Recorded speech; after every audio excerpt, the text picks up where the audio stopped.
Hey everybody, it's Jo here, Jo Baxis, coming at you live from Melbourne on what is known colloquially as Australia Day, but that might be changing to protect and respect Indigenous people, fingers crossed. I don't know much about it. I'm not an Aussie, obviously. I'm British by birth, but you know, I think every culture deserves its day. Anyway, so here I am live. I have actually been challenged to do this live today, so very handy because I actually wrote a blog today. So I am going to regurgitate the blog for you. But something I've been researching a lot, obviously, is self-sabotage. That's my thing. And also other things that can really hold us back. And one of those things that shows up in our life is fear. And fear is okay. It's good to have fear. Obviously, it's a way that we survive by having fear of, fire or earthquakes or falling off of large buildings, etc. But, and there's also phobias like spiders and heights or roller coasters and things like that. But have you ever thought about why you don't always achieve what it is you're going for? And what you've set out to do, and you find that the roadblocks that are in the way aren't actually real. You've kind of made them up. This is a form of self-sabotage, and it's almost like you're letting fear rule your life. I mean, I don't think any of us let fear like completely rule our life, but in that kind of way. So I thought I'd just go through the top 7 that I researched and how I would deal with those fears, and how I do deal with some of them, and some of them I don't, and I should. So this is 7 signs of fear-based behavior, and more importantly, actions that you can take to stop that behavior. I've given a little tip on what you can do to stop it. So let's go with the first sign is that you are a control freak.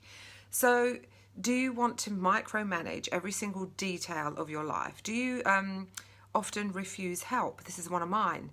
I almost thrive on being super busy, and I thrive on having a lot to do, and I almost thrive on being overwhelmed by all of that, by taking on lots and lots of things. But I then want to micromanage every single detail. And it's not just the things I'm doing. It's not like, writing a blog or having my social media account or my business or any of that stuff, or my fitness or my diet. I often refuse help, even something simple like in the kitchen or with housework. I want to be in control of it all. And I feel resentful of it at the same time, but I also want to do it all. It's a really strange thing to do.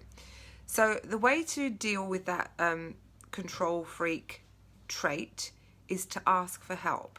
So just try something very simple. So if you're, say, a woman, you cook every day, or if you're the man and you cook every day, ask your spouse or your kids to cook one night this week. And you let them do it. And you don't watch, and you don't criticize, and you don't clean up. In fact, you step out of the kitchen. It's actually a really good time to go for a walk. They go into the kitchen and you step away. I guarantee I do this every week. I ask, my husband and my daughter to cook, and it's really hard for me not to jump in and help. But that's the way you can kind of let go a little bit of that control freak thing. Excessive busyness. So are you always super busy? I just said that in that last one. Do you have a to-do list that's really, really long, but you still don't get around to walking the dogs, you don't get around to reading that book because you're just so busy. This behavior is very similar to drinking alcohol to numb pain or taking other substances. It's a coping mechanism to avoid things. So what you should try to overcome the excessive busyness is meditation. You need to learn to be quiet with yourself, and that might be uncomfortable. Start with 5 minutes. Work yourself up to 20 minutes, half an hour. Are you a people-pleasing yes person? Yes, I am. So sometimes it is a fear of missing out, obviously, but often it's a fear of what other people are thinking about you if you say no to something. Someone asks you for a favour, someone who always asks you for a favour. You know that favour will never be returned, and this person takes advantage of you, but you do it anyway because you don't want to be the bad person. Or you might get invited to something that you're really not interested in, don't want to go, but you just feel rude and you don't want to turn it down. I started this at the end of last year and it's working really, really well. Start saying no as a complete sentence. So, hey Joe, do you want to come to this bar or whatever next week? No. No reason required. Just say no.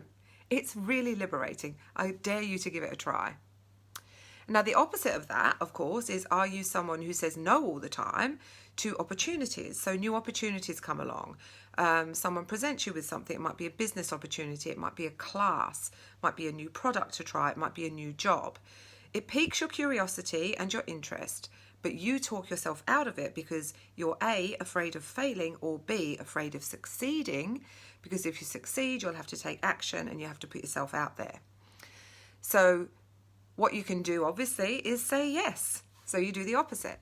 But what I would say is if someone presents you with an opportunity of some description that has piqued your interest or curiosity, instead of a knee-jerk reaction of saying no, say that you'll think about it and then go home and instead of writing pros and cons, just write down all the good things about it. And that way you might talk yourself into it as opposed to talk yourself out of it, because generally if you do that pros and cons thing, you'll talk yourself out of it. So try and talk yourself into it. The next one is aiming small.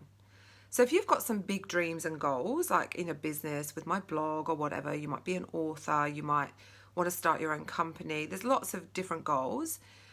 They may or may not work out, but your fear of failing or succeeding stops you from going for it.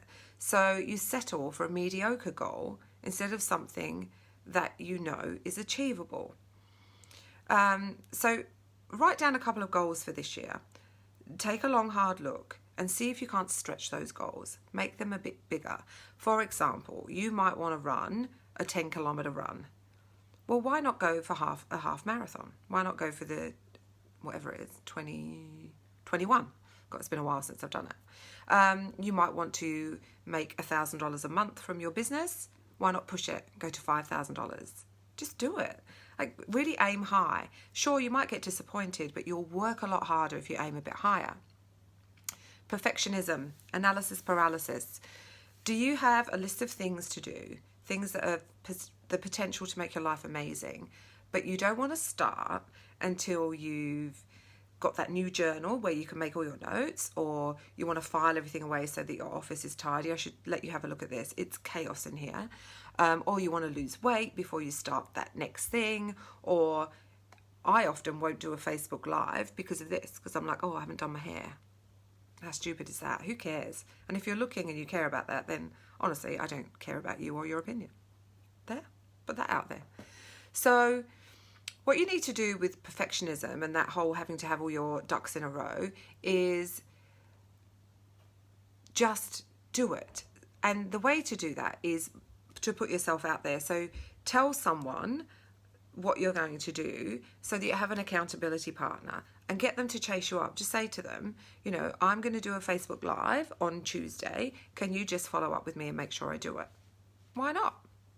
That way you're accountable and you'll do it. You'll face that fear. And the one that ties in with that is, of course, procrastination, my favorite P. It's a bit like perfectionism. You have a list and you do everything else except what is on the list. So what you do is you start working around the list. For example, writing my blog is something I do on Sundays predominantly, but if I know I've got something on Sunday, I'll do it on Saturday. And it's my non-negotiable. I have to do it. And I didn't do it this weekend because I decided I would clean the house, I'd do something else. I found lots of things to do. I did a course, except the blog. Stupid. And once I did it today, I really enjoyed it. So a tip I got a while ago was to make your list of things for the following day, your to-do list, as it were, like your priorities, non-negotiables. Now, when you start working on that list the next day, start at the bottom, because you invariably put at the bottom the things you don't want to do. So start at the bottom and you will get through that list a lot quicker and you'll feel better about yourself. So I'm just going to do a quick recap of those 7 signs. Control freak, excessive busyness, a people-pleasing yes person, saying no a lot, aiming small, perfectionism, and procrastination. Now, if you want a PDF of all the tips I've got to thwart those behaviours, drop me a message and I will send you a PDF. And if you like this content, please share it, obviously. But let me know, because I do have a Facebook group which I share a lot of this kind of stuff on. So if you're interested in that, let me know in the comments and I will send you an invite to the group. Now, have a lovely day wherever you are, a lovely day, lovely evening, lovely morning, whatever it is where you are. Have a good one, and thanks for listening.